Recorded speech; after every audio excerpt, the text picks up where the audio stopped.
Değerli izləyicilər, videonu bəyənib kanala abunə olun ki, hər kəs son xəbərlərdən anında məlumatlansın. Həsən Əliyev küçəsindən Ziya Bünyadov prospektinə paralel olaraq Koroğlu metro stansiyasına qədər yeni avtomobil yolunun tikintisi və istismara verilməsi işləri ilə əlaqədar 26 iyun saat 00:00-dan etibarən Ələsgər Qayıbov küçəsində nəqliyyat vasitələrinin hərəkəti mərhələli şəkildə məhdudlaşdırılacaq.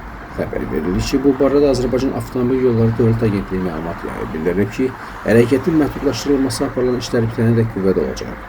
Sürücülərdən qeyd olunan hissədə hərəkətdə olarkən diqqətli olmaları, yol hərəkəti qaydalarına və müvəqqəti yol nişanlarının tələblərinə riayət etmələri xahiş olunur.